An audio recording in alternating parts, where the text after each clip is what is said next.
पीले दांत वाली बहू। रंजना कभी ब्रश नहीं करती थी। उसे कितनी बार उसके माँ बाप ने डांटा, लेकिन उसका कोई असर उस पर होता ही नहीं था, जिस कारण से उसके दांत पीले पीले हो जाते हैं। शादी के बाद। अरे बहू, वैसे तो तुझ में कोई कमी नहीं है, पर तेरे दांत इतने पीले कैसे हैं बेटा? कैसे मतलब? कोई सर्जरी थोड़ी ना कराइए। वो तो क्या नाम, मैं ब्रश नहीं करती थी तो पीले हो गए। अब क्या करूं? आप कहे तो लाल करवा लूं या फिर काले? यार ये क्या है, क्यों माँ से लड़ रही हो? लड़ रही हूँ? अरे मैं लड़ रही हूँ या ये बोल रही है कि दांत पीले हैं, पीले। अरे तपस्या थोड़ी ना की है इन्हें पीले करने के लिए। बकायदा ब्रश नहीं किया है 20 साल तक, तब जाकर। छी, कैसी बात कर रही हो? ये उस वक्त तो पीले नहीं थे जब हम लोग तुम्हें देखने आए थे। अरे तब साफ करवा लिया होगा डेंटिस्ट के पास जाकर। अब देखो कैसे पीले पीले लग रहे हैं। रंजना सास की तरफ गुस्से से देखती है। फिर शुरू हो गई पीले पीले पीले। अरे पीले तो तब भी थे जब मेरे हाथ का रसगुल्ला उड़ा उड़ा कर खा रही थी और बोल रही थी, लड़की नहीं गुणों का खजाना दे रहे भाई साहब आप।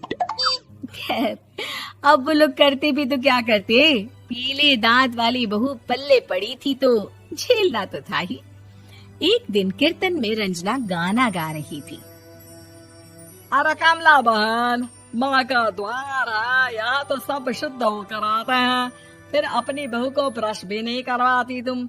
दूर से पीले पीले दांत भक्ति में बाधा उत्पन्न कर रहे हैं। अरे कोई 2 साल के बच्चे थोड़ी ना लेकर आई हूँ मैं बहू बनाकर। अच्छी खासी लड़की है, अरे कैसे करवाऊं ब्रश? ये तो उसे खुद करना चाहिए ना।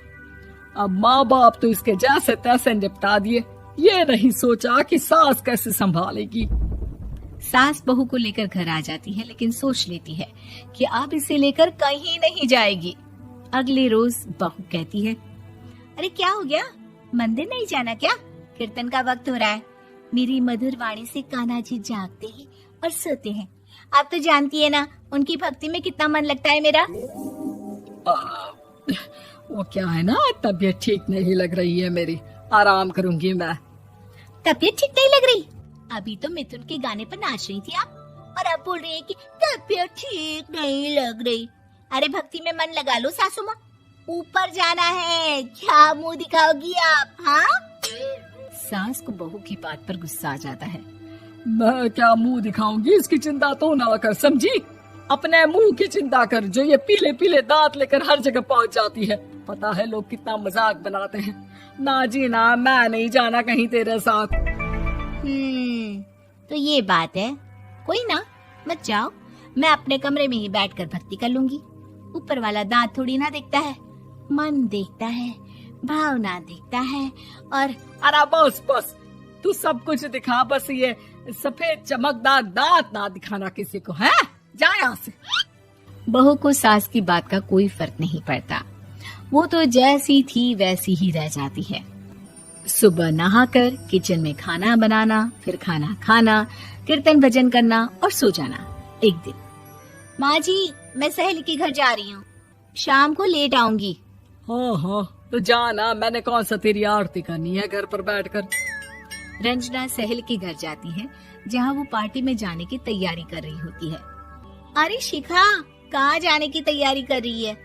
मैं गलत वक्त पर आ गई क्या? अरे नहीं यार, उल्टा सही वक्त पर आई है। मैंने ये साड़ी और ज्वेलरी निकाली है यार, शाम को इनके ऑफिस की एक पार्टी में जाना है। बताना कैसा लग रहा है ये सब? नहीं यार, इस ड्रेस के साथ तो वो वाली ज्वेलरी अच्छी लगेगी। हाँ, सही बोल रही है, मैंने ध्यान ही नहीं दिया। वैसे तो हमेशा से मस्त फैशन सेंस रखती है। तो बड़ा जाती होगी ना पति के साथ पार्टी में।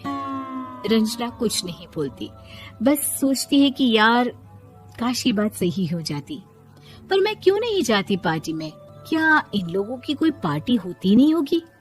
रंजना घर आती है और रात में पति से सवाल करती है, एक बात बताइए, आप मुझे किसी पार्टी में क्यों नहीं ले जाते? क्या आपकी यहाँ ऑफिस में पार्टी नहीं होती? पति बेचारा क्या कहता कि दांत पीले हैं तुम्हारे इसलिए। अरे कोई पार्टी होती नहीं हम लोगों के ऑफिस में, तो कहाँ से लेकर जाऊं? और मार्केट, मॉल, कहीं वीकेंड घूमना, कहीं तो। अरे यार सारे हफ्ते में एक छुट्टी मिलती है, तो सोचता हूँ कि आराम ही कर लूं। क्यों? रंजना मन मार के रह जाती है। पहले कभी सास के साथ मंदिर जाया करती थी, लेकिन वो भी सास ने ले जाना बंद कर दिया। घर बैठी बैठी रंजना बोर हो जाती है। तभी उसे आइडिया आता है और वो मायके जाने का सोचती है। सासू माँ, 2 दिनों के लिए मम्मी के घर जा रही हूँ। अच्छा ठीक है, आराम से जा। और हाँ, माँ से कुछ अच्छी आदत सीख कर आना कि कैसे शरीर के हर भाग की तरह दांतों की सफाई भी जरूरी होती है, समझी? शुरू हो गई ना आप। वो लोग आपकी तरह नहीं है कि छोटी छोटी बात का बतंगड़ बना दे। उन लोगों के लिए मैं मायने रखती हूँ, ना कि मेरे पीले पीले दांत। रंजना माँ को बिना बताए उन लोगों को सरप्राइज देती है, लेकिन जैसे ही वो दरवाजे पर पहुँचती है, अंदर देखती है कि घर वाले कहीं जा रहे होते हैं। अब माँ, काश रंजना दीदी के दांतों वाली प्रॉब्लम नहीं होती, तो वो भी हम लोगों के साथ चलती ना बुआ जी की बेटी की शादी में। हाँ बेटा, लेकिन अब उसे कौन समझाए कि उसको उसके पीले दांत नहीं दिखते, लेकिन उसके आसपास के लोगों को कितना एम्बैरेसिंग फील कराते हैं। मुझे तो कितनी बार उसके स्कूल की टीचर ने शिकायत की कि उसके साथ कोई लड़की बैठना भी नहीं चाहती, और ना ही कॉलेज में कोई उससे बात करना चाहता था। लेकिन पता नहीं क्यों उसे ये बात समझ में ही नहीं आती।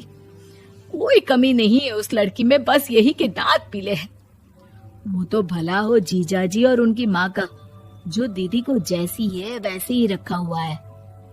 रंजना को अपने घर वालों की बात सुनकर बहुत दुख होता है। वो सोचती है कि वो क्या करे, लेकिन फिर वो सीधा डेंटिस्ट के पास जाती है, अपने दांत चमकाती है और कसम खाती है कि वो रोज ब्रश करेगी। अरे क्या हो गया? तुम तो 2 दिनों के लिए गई थी ना, पर कोई ना, अच्छा है, चलो आ गई तो। रंजना सास के सामने आकर खड़ी हो जाती है और पूरी स्माइल करती है, उसके चमकदार दांतों को दिखाती हुई। हैं? चले मंदिर? माँ, मुझे माफ कर दीजिए, मैंने आप लोगों को बहुत एम्बैरेसिंग फील करवाया। मैं आज से रोज ब्रश करूंगी।